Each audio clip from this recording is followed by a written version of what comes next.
Katika historia ya Afrika, yapo matukio makubwa yaliyobadilisha mizani ya mamlaka, utu na heshima ya Mwafrika. Miongoni mwa matukio hayo ni uhuru wa Tanganyika uliopatikana tarehe 9 Disemba 1961, siku ambayo roho ya ukombozi ilishamiri na sauti ya Uafrika ikasikika kwa nguvu mpya. Tanganyika ikiwa chini ya utawala wa kikoloni wa miongo mingi, hatimaye ilipata nafasi ya kujitawala, kujiongoza na kupanga mustakabali wake bila maelekezo wala amri kutoka kwa mkoloni. Mapambano haya hayakuwa rahisi, yaliandikwa kwa jasho, uvumilivu na ari ya kutaka kuona heshima ya Mwafrika ikirejeshwa. Vuguvugu la ukombozi liliungwa mkono na wananchi wa kada zote: wakulima, wafanyabiashara, wazee, vijana, wanawake na wanaume. Waliunganika kama familia moja. Chombo kikuu kilichokuwa dira ya mwamko huu kilikuwa TANU, yani Tanganyika African National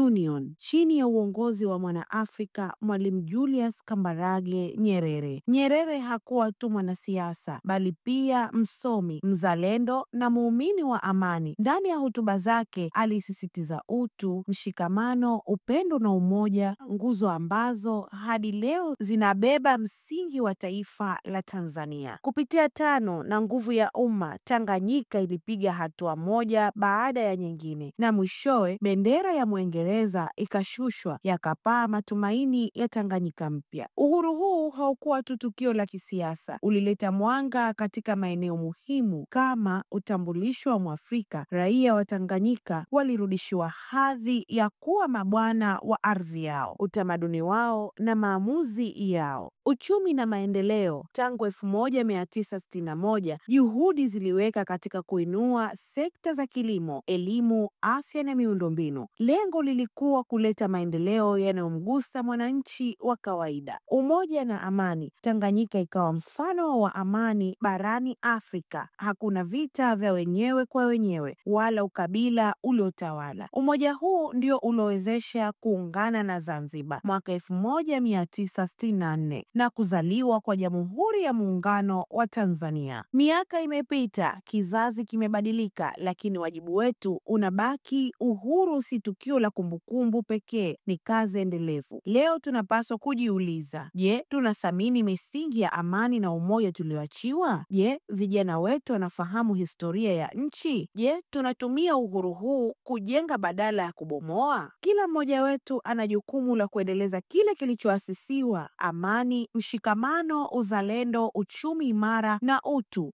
ni majukumu yetu, sio ya viongozi pekee. Tanganyika haikupata uhuru kwa vita vya kupigana au kumwaga damu nyingi. Ilipata uhuru kwa majadiliano na makubaliano ya kisiasa na Waingereza chini ya uongozi wa Mwalimu Julius Nyerere. Basi ni vyema kwa vizazi vya sasa tuirithi amani yetu iliyotuletea ushindi na nguvu ya maendeleo ya uchumi. Uhuru wa Tanganyika ni alama ya ushindi wa roho juu ya ukandamizaji, ni ushindi wa sauti ya wana wa ardhi hii dhidi ya woga na utumwa wa mawazo. Kila tarehe 9 Disemba tunapoiona bendera, tuikumbuke thamani yake, damu, jasho na maarifa vilivyomwagika ili taifa hili litembee kifua mbele. Tanganyika ilipata uhuru, Tanzania ikazaliwa. Fatma Bernard, ASAM Online TV.